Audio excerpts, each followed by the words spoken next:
Jnanam karma cha karta cha tridaiva gunabhedataha prochate gunasankhyaane yathavat shrunutannyapi. Jnanam karma cha karta cha tridaiva gunabhedataha. In the process of explaining the art and science of right actions,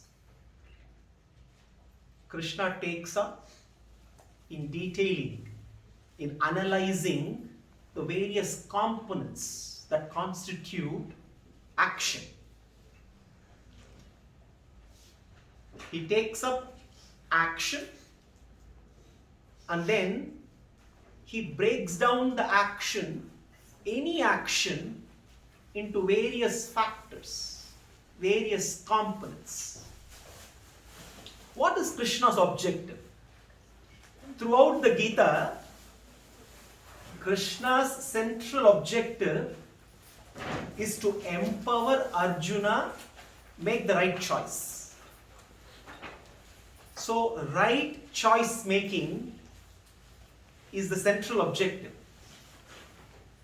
And therefore, in order to enable us take the right decisions, make the right choices in our life and living, it becomes very important to understand the factors that constitute action. And Krishna takes up the most important of all factors, jnanam, knowledge. He takes up knowledge and then starts to analyze knowledge.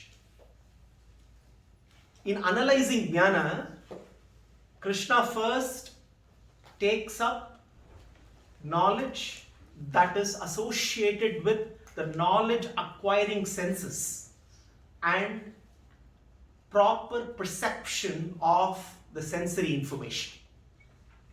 Essentially, he takes up perceptual knowledge. Eventually, he will also take up intelligence in the coming shlokas.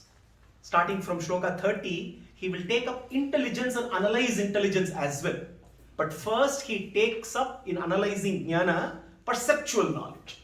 Now, we need to be very clear when we talk about jnana. Our Shastras talk about three pramanas. Pratyaksha pramana, Anumana pramana, Shabda pramana. There is a knower, there is something known, and there is means of knowledge. The means of knowledge are threefold. Pratyaksha, perceptual knowledge. This is the knowledge that is produced by the contact of the sense organs, the indriyas, with the respective sense objects. This is pratyaksha jnana, very, very fundamental knowledge. This is the most basic knowledge where using the resources that we have, which are nothing but the indriyas, the sense organs, we gather knowledge from the world that can be observed, that can be perceived, the observable world, the sensory information. Pratyaksha jnana, perceptual knowledge. Then we have the second category, which is anumana, inference.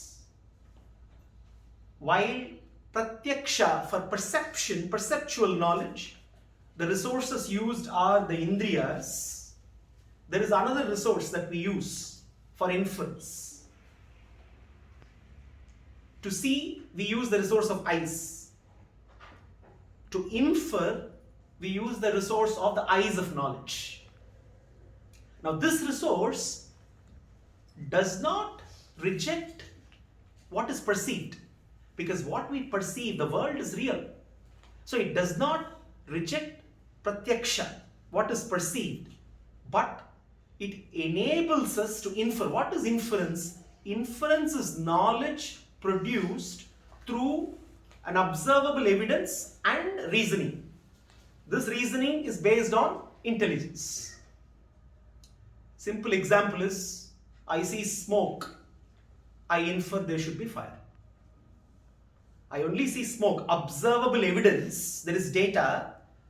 Based on that observable evidence, I reason that because there is smoke, there should be fire. There can be no smoke without fire. I see the sun, and we all know that it is the sun that gives us heat and light. We also know that it is because of the unique positioning of the earth vis-a-vis the sun that we get the right measure of heat and light from the sun. A little change in the positioning of the sun or the positioning of the earth, survival would not be possible on the earth. Therefore, and I also know I did not do the positioning. I also know none of us did that positioning. Therefore, I can infer that there should be a benevolent higher being who has taken care of that for my sake. This is Anumana Jnana. Pratyaksha, Anumana, Shabda.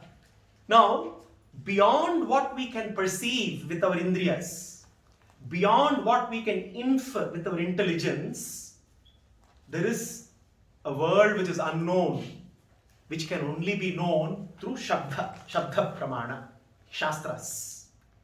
Shastras not only help in revealing what is not known through our sensory organs, Shastras also strengthen our intelligence. Our intelligence can improve only with the help of Shastras. Now, imagine I'm walking in a forest. I'm walking in a forest on a dark night, and then I see a lion in front of me. I have a problem.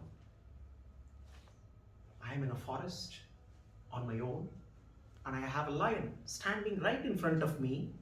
I have a problem, right? Now, if I have a gun in my hand, it is not me who has the problem, it is the lion who has the problem. Or does it? I may have the gun in my hand, but I must know how to use it. Now, if my knowledge of the gun is completely wrong, then I may end up shooting myself. Instead of shooting with the lion, I may end up shooting myself. What is supposed to be used for self-defense can turn out to be self-harming. Or I may look at the gun and I may think it has to be used like a stick or a sword and start fighting with the lion. Only when I have the right knowledge, I can then take aim and shoot and survive. Now, intelligence is an asset, but intelligence also has to be used intelligently. Just having a resource is not enough. We need to know how to use the resource. So we all, based on our karma, we all inherit a certain level of intellect. The level of our intellect is determined by our own individual karma. All of us have our own different levels of intellect, which is determined by our karma. Now, there is not so much that we can do about our intellect. We cannot dramatically change our intellect, but we can dramatically improve our intelligence. Subtle difference between intellect and intelligence. Intellect is our information processing capacity. Intelligence is our decision-making capability. While we cannot do much about our intellect, our intelligence can be dramatically improved with the help of the Shastras. The Shastra Jnana can dramatically improve, and in that process can help us make right inferences, help us make intelligent decisions. Now, Krishna here is talking about Jnana as a very important factor of any action, and he is analyzing jnana. Jnana is threefold in nature. He says jnana, karma cha karta cha tridaiva guna bhedataha. He's going to take jnana, karma, karta, and he's going to analyze them based on the three gunas. Sattva, rajas, tamas. So he first takes up jnana. Jnana is threefold, he says. Depending on the nature of jnana, then one's choice making is also changes. The kind of actions that we do depends on the type of jnana. Tamasika jnana, rajasika jnana, and sattvika jnana. Tamasika jnana. The tamasika jnana reduces everything that we see, everything that we perceive to just one aspect of that thing. That is tamasika jnana. It is equating a part to the whole it belongs. Now, in the case of Arjuna's tamasika jnana we can understand when he looks at the soldiers on the opposite side, and all he sees is that they are all his relatives. He sees Bhishma, he sees Drona, and all that he sees, it is tamasika jnana which reduces their identity to just one aspect, relationship. There is much more to their identities. Because of tamasika jnana, there is a interesting saying, missing the forest for the trees. Missing the forest for the trees. Somebody looks at the forest and only sees a tree. One tree. Reducing the whole to a small part. It is because of tamasika jnana we miss the forest for a tree. Now, rajasika jnana, the vision is slightly more expansive than tamasika jnana, but rajasika jnana will only allow us to see the externals, the various differences, the physical embodiments. In the case of Arjuna, he looked at the army and he was only seeing various physical bodies there. That is the reason why all of a sudden there was a fear that gripped him, fear of death. Because that physical body that he's able to see has a shelf life. Suddenly he started seeing expiry dates everywhere. Why? Because there is only expiry date to the physical body. But Rajasika Jnana will limit us only to see the externals, and the whole spiritual reality is completely missed out. So, Rajasika Jnana in the case of Arjuna is the cause for the fear of death, and also is the cause for him assuming that he is the killer and the Kauravas are the killed. Sattvika Jnana enables one to see that all are equal, to see one organic whole and see that there are distinct parts, but all these parts are equal in nature. Now, it is with Sattvika Jnana that one can carry out one's work as a duty. Now, why is Krishna taking all these pains to explain different, analyzing jnana, which is a very important factor in action? Because Arjuna and all of us can actually perform our duties, and in the process of performing our duty, it can be any duty, any occupation, any work, doesn't matter. Anything that we do with Sattvika Jnana will help us to spiritually evolve. Now, in the case of Arjuna, now all of us have a duty to ourselves and a duty to others as well. Now, what was Arjuna's duty on the battlefield to himself and to others? While engaging to fight, engaging in fighting, doing his duty as a Kshatriya, Arjuna will not only can evolve personally, spiritually evolve, he can also help the Kauravas to stop spiritually degenerating. Therefore, by analyzing jnana, Krishna He's helping us to cultivate the right vision required to carry out our duties. Sarva bhuteshu yenaikam. Now Krishna takes up jnana and talks about sattvika jnana. Sarva bhuteshu yenaikam bhavam ikshata uchyate. Bhavam avyayam ikshate. Bhavam avyayam ikshate. Avibhaktam vibhakteshu tadjnanam vidhi satvikam. A very, very profound shloka.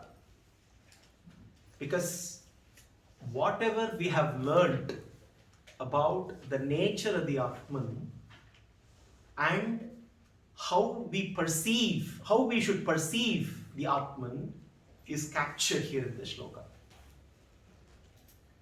Sarva bhuteshu yenaikam bhavam avyayamikshate avibhaktam vibhakteshu tadjnanam vidhi satvikam, he says. Now, when this shloka is simply translated, there is a danger that one can arrive at a conclusion that the reality is nothing but one undivided consciousness. One undivided consciousness. There is nothing that exists other than just consciousness. That can be a conclusion that can be made. But we need to dwell a little bit more on the shloka to understand how Krishna is summarizing what he taught in the earlier chapters, right from chapter 2 onwards. Now, whenever we talk about perception, there are three things that are involved. In a process of perception, conscious perception, there is a subject, a knowing subject. There is an object that is to be known, and there is a means, knowledge, a stream of consciousness that links the knower to the known. Now, when I see a red rose, I, who am seeing the red rose, is the subject. I am the knowing subject. The red rose is the object to be known. Now, what is linking me and the rose?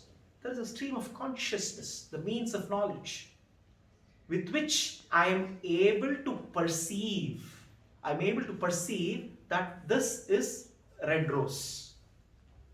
Now, therefore, it should be very clear.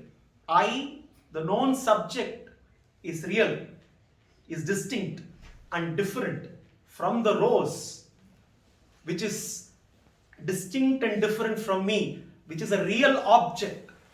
And the means of knowledge, the stream of consciousness, is also different and real. Here there are three different entities now. Now, when we talk about pure consciousness, I, the Atman, the knowing subject, is not just, when we say pure consciousness, I'm not just consciousness without any content. We saw last week that the Atman, the nature of Atman is consciousness, jnana, but the Atman also possesses consciousness, Dharma bhuta jnana, the knowledge which reveals everything to it. Now, consciousness therefore is not contentless, it is corruptionless. Consciousness, when we say pure consciousness, we are not meaning without any content in it, we are only saying there are no desires, there are no selfish desires, there are no impurities. Only thing that remains in the consciousness is to love and serve Krishna. So therefore, it is very important to recognize that in the process of perception, there is someone there is a perceiver, there is that which is perceived, and there is a process, a means of perception, which is jnana. All three are different. And that is the reason why, right at the beginning, when Krishna starts talking about the nature of the Atman, right at the beginning in the second chapter, Krishna starts off talking about the eternality of each and every individual entity. Krishna starts talking about emphasizing how each and every individual entity is eternal. We are all eternal individual entities, and we are eternally individual. Very important to understand this fact.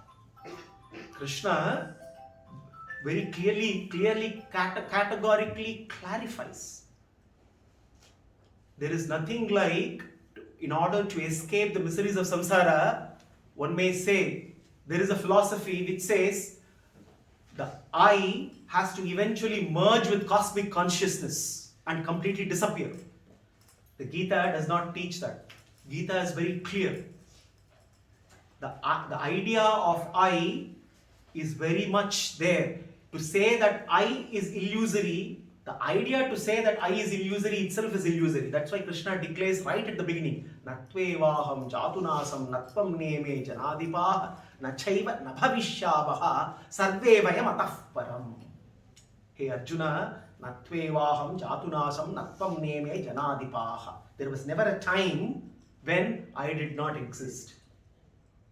Nor you, nor any of these kings, soldiers all around, nor in the future there will be a time when any of us shall cease to exist. Very categorical, clear.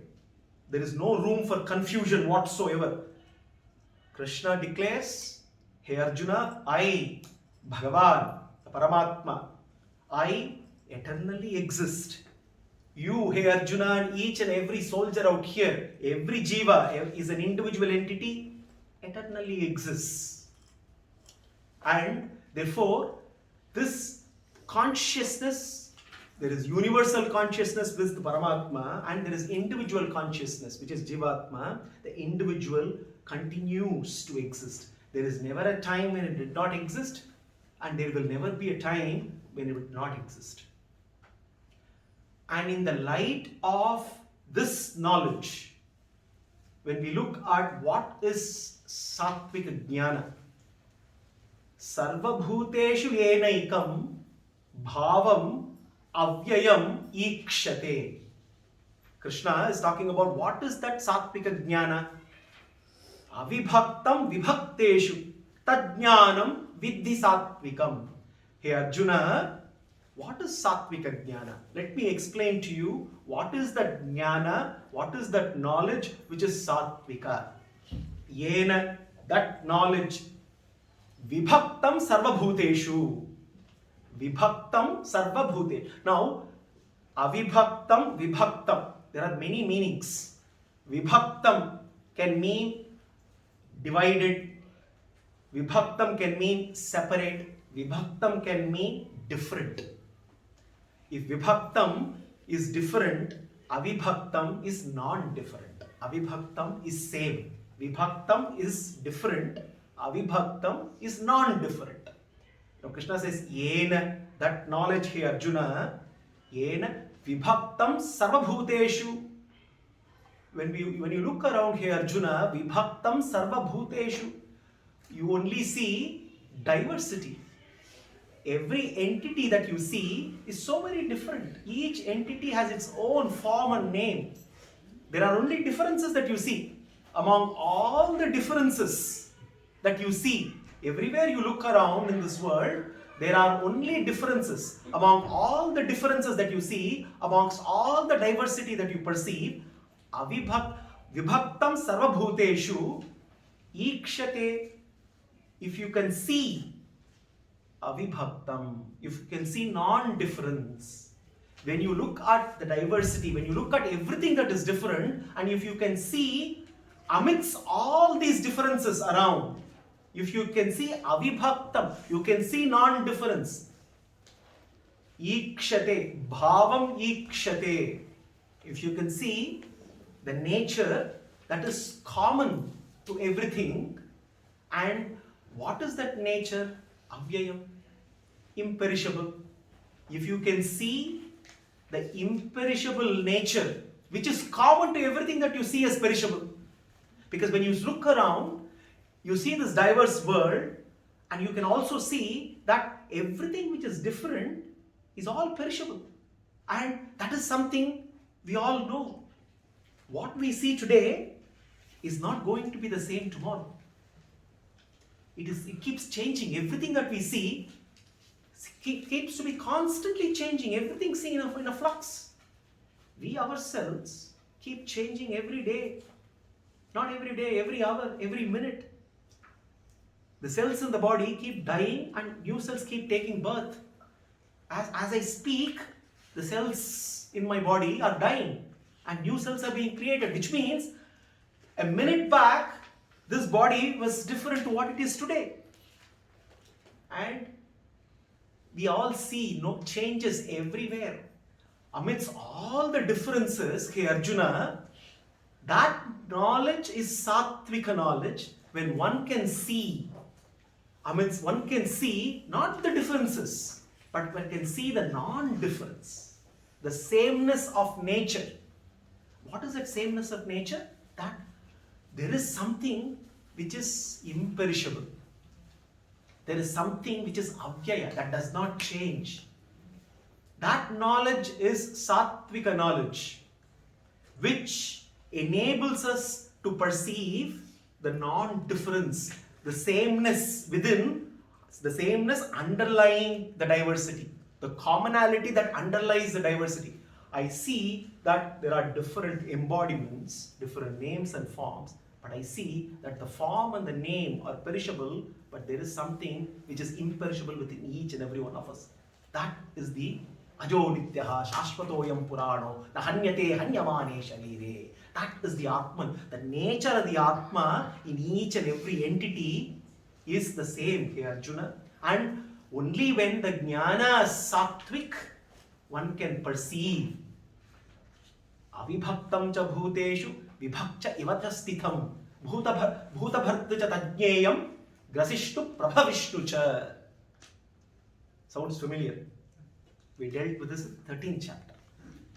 In 13th chapter, talking about the nature of the kshetrajna, Krishna uses the same word. Avibhaktam vibhaktam.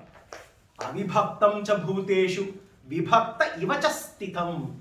Talking about the nature of the kshetrajna. Who is the kshetrajna? The Atman, the indweller in each body. Krishna says, Avibhaktam cha bhuteshu. Avibhaktam cha bhuteshu. When we look around, why the nature of the kshetra, the body, the physical body, which is made up of the panchabhutas. The physical body is different. It can be in various categories. Deva, Manushya, Tiryaka, Sthavara, Jangama.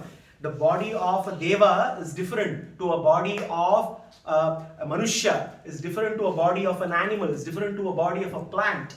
So therefore, depending on the configuration, the Panchabhutas determine the nature of the body, and every body is so very unique, so very different. Avibhaktam cha bhuteshu, but within these different types of forms, material forms, there is something which is the same in each and every entity. The Atman, the Kshetrajna is the same, who is distinct and different from the body in which it indwells. Avibhaktam cha bhuteshu vibhakta ivacha sthitam. For to the ignorant who doesn't have the jnana, this kshetrajna, this Atman is not perceived. We only see that each and every one is different because we are only dealing with the differences. We only perceive differences. We do not perceive the non-difference. Bhuta bhartrucha tajneyam grasishtu prabhavishtu. Bhuta bhartrucha. It is that Atman which is indwelling in the body, who is supporting the body. Many times we get confused. Is the Atman supporting the body or the body supporting the Atman? Because the body is gross. The Atman is subtle. You will only know the answer when the Atman exits. Until then we all think that the body is supporting the Atman. The moment the Atman exits, then we know.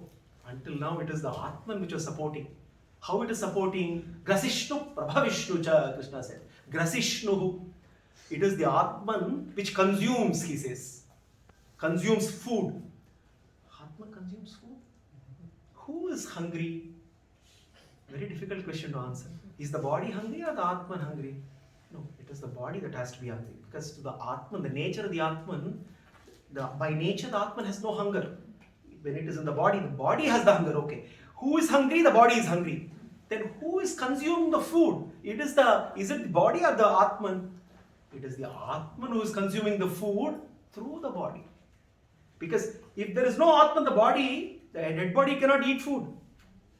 The Atman has to indwell. So the consumer, Grasishnuhu, the Atman is Grasishnuhu, one who is consumed. It is the Atman who enables consumption of food so that the body can be nourished.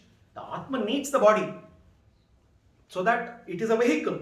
So it enables the body to consume. Grasishnuhu, Prabhavishnuhu. Prabhavishnu. The Atman is also the one who regenerates. It takes the food, consumes it, and converts into energy. When the body cells are constantly dying and growing, only if the Atman is inside the body, this can happen. Once the Atman goes out, the body cells will only die, no regeneration. So, Grasishnuhu Prabhavishnuhu. There in Kshetragya Vibhaga Yoga, Krishna was very clear how to recognize the Kshetrajna as distinct and different from the Kshetra. Kshetrajna being the Atman, Kshetra being the body. Here, Krishna is talking about how Sarva Bhuteshu Enaikam. Sarva Bhuteshu. The beauty here is Krishna is extending the spiritual commonality beyond human beings. This is the beauty. It is not just human beings. Every living being has consciousness. Atman is there. The Jivatma can take any kind of a body. In every form, there is a Jivatma. Immediately the question comes, animals have consciousness? Obviously, they also have consciousness. The only difference is in the case of animals, the animal consciousness is restricted, directed only towards bodily drives. It is restricted, constricted. Only in the humans too, it is directed towards bodily drives, but there is scope. There is a scope, there is a hope that this consciousness, this knowledge can expand and one can search for a higher purpose even while doing regular bodily activities.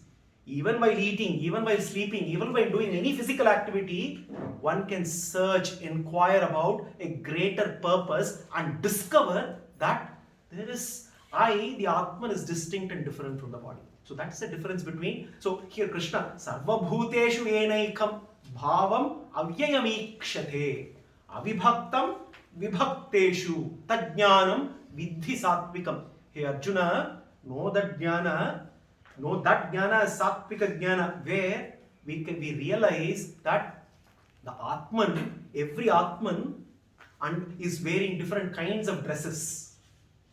Every Atman, essentially the body that we have is like a dress to the Atman. So every Atman, each and every one of us are wearing different kinds of dresses. The Atman, the soul, the Atman wears the body. And not only that, the Atman wears out the body. What do I mean when I say the Atman wears out the body? When the Atman has to pursue its desires, then it has to use the body in the pursuit of desires. And in that process, the body will be exhausted and the body by nature is subject to decay and destruction. So the body will degenerate. There is no way of arresting the degeneration. So therefore, the Atman wears the body, the Atman also wears out the body. The body also wears out the Atman. What do I mean by saying the body wears out the Atman? The body, by constantly, repetitively demanding for fulfillment of its needs, will keep the Atman distracted from the path of pursuing real contentment. So, here, Sattvika Jnana is to recognize that each and every one of us have our own covering. The covering is different. The externals may look different. The externals which are made up of the Panchabhutas may look different. They will be different. They are supposed to be different. That is the nature of Prakriti. Now, Very important. Everything that we see that looks different, every object, everything that we see is real. Now this is where we have to understand Maya as defined by our Shastras and specifically in the Gita. Maya is not illusion in perception. Maya is illusion in conception. Because what we perceive is real. Every object that we see, the object is not unreal. The object is real. Yes, there could be perception illusions, like I can see something which glitters and I can conclude that it is gold. I can see a snake and I can conclude it is a rope. But these are illusory perceptions, no doubt, but all the objects are real. So Maya is not illusion in perception, it is illusion in conception. The way I conceive, what is the misconception that I have because of Prakriti, because of Maya? My misconception is conceiving the temporary as permanent. Conceiving what is subject to change, what is subject to decay, what is subject to degeneration as something which is changeless. Hoping that this body will remain forever in the same state without aging. That is the misconception. While we know every day we are seeing changes happening, but somehow there is a hope that eternal youth will last. Yes, eternal youth, eternality is very much there, not for the body. We are eternal. So, this is where it is important. The moment we recognize, this is where we need to ask this question, what is self-realization? This Sattvika Jnana helps us in the process of self-realization. Now, all of us talk about self-realization. Shastras talk about self-realization. Now, when we question ourselves, what is self-realization? What is, when the Shastras talk about self-realization, what is it? Let's understand it in simple terms without complicating it too much. Now, we all know that there is a gap between our understanding of who we are and actually who we are. There is a gap. First, we need to know that. What we think we are is different to what we are. This should be the first recognition. We are not what we think we are. First, this should be the recognition. Why? Because all of us have created a self-image which is different from the self. There is a self and there is a self-image. Now, what is a self-image? Self-image is socially constructed. We all have constructed an image of who we are, which is typically constructed based on how the world sees us. If we really see, all of us have several self-images. Now, if I have a self-image of being inferior, it could be because my parents possibly always compared me to my sibling and said my sibling is superior to me. Now, if a parent constantly keeps saying your brother, your sister is better than you, I create a self-image. Depending on the way the world sees me, I create a self-image. I am inferior, I am superior, I am this, I am that. I am elite, I am poor, I am rich, I am not this, I am this. All this is, we all have different self-images, but if we really analyze, there is one central self-image which defines who we are, which is not who we are. In reality, which is not who we are really. Because our self-image and our self are two different things. Our self is the Atman. And only when self-realization is alignment of our self-image with our real self. When we say we are on the path of self-realization, it is essentially bringing the self-image and the self together, so that there is no gap between the understanding of who I am and who I am actually am. When I understand that I am the Atman, then the self-image and the self come together. There is no gap, complete alignment. So Krishna says, Sattvika Jnana enables us to understand who we are. And when we understand who we are, we are also able to perceive everyone. We are able to see that amongst all these kinds of diversity. Now, what is important here is the perception itself need not change. The perception need not change. What has to change is the perspective. The perception need not change. Let me give an example how Sattvika Jnana will change our perception. Now, I go and stand in front of Burj Khalifa. Massive, tall, huge, humongous building. This is the way I perceive it. Massive building. I'm dwarfed completely. Now, I get into a helicopter and go high up. Suddenly the same Burj Khalifa looks tiny, so small. Now, I have not done anything to Burj Khalifa. The building has remained the same. My perception now has changed because my perspective has changed. Perception is how I see. Perspective is from where I see. Now, when from the position from where I see changes, now Sattvika Jnana is expanding my perspective. Sattvika Jnana uplifts us. It uplifts us in our self-understanding about things and events around us. So therefore, there can be problems all around us, but when we keep reminding ourselves our own true nature, then those problems don't mean much. Amidst all the problems, we can remain sane, calm, composed. Just like the moment we get into a plane and take off and go up, what's happening on the ground is of no consequence. There is a fight going on. We are on the ground. There is a fight, huge fight going on. We are completely disturbed. We take the plane and go up. All of a sudden, what's happening on the ground is of no consequence at all. We are calm, beautiful, enjoying. Sattvika Jnana uplifts us in our self-understanding above all the things and situations and events around, and all of a sudden, there is calmness, there is peace, there is composure, and we are able to see that amidst all the diversity, there is spiritual commonality. We are able to see that there is a connect.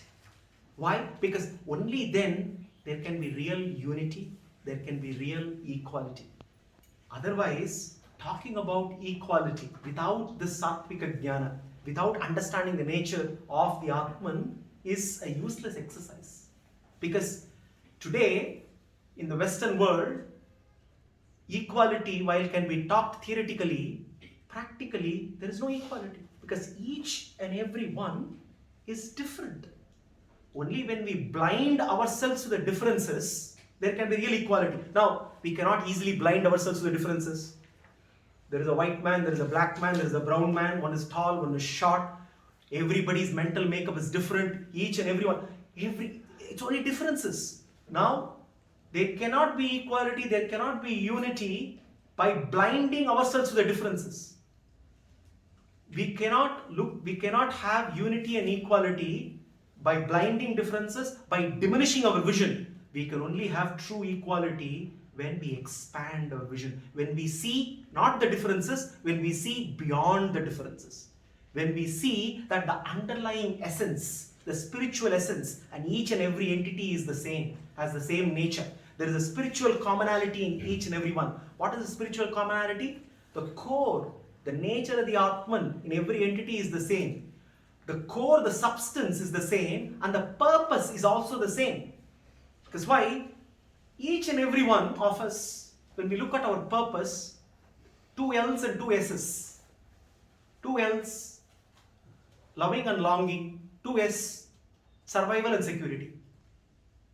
This is our purpose. Now, this can be at any level. With Sattvika Jnana, we know, yes, that we can achieve everlasting love. We can achieve eternality. We can achieve eternal existence. With Sattvika Jnana, we not only identify the core essence, the spiritual commonality, we can also recognize the core purpose, the common purpose. The only difference between people and their purpose is The purpose is the same. Unfortunately, whether at what level it is, whether it is directed towards bodily drives or is there a higher purpose, and that is only possible with Sattvika Jnana, because everybody is longing for something, is longing for love. Everybody wants to survive, everybody wants to exist forever. This is common to every living being. Only that is with Sattvika Jnana we recognize that yes, the body may be perishable, but I am not perishable. I am eternal. This is the key. And when that knowledge arises, and when we are firmly rooted in that knowledge, we can always remain calm and composed. Nothing can shake us. We can be anchored in that knowledge. Sarvabhuteshu enaikam bhavam avyayam ikshate. The word here, avyayam ikshate, seeing the imperishability. That's the important thing. Sattvika Jnana gives us that, and when that calmness, composure is there, then every action that we do will be a right action. That is the reason why Krishna takes up Sattvika Jnana, Jnana, and within Jnana, Sattvika Jnana, to drive home the point as to how important it is for us to recognize cultivating Sattvika Jnana for our day-to-day choice making. Is now going to take us further into analyzing Jnana as Rajasika, Tamasika, before going into analyzing Karma and Karta. It doesn't stop there. It takes up further. I said this is only perceptual knowledge. What about inference? What about Shabda? There also there is Sattvika, Rajasika, Tamasika. That is why he takes up intelligence and further classifies that.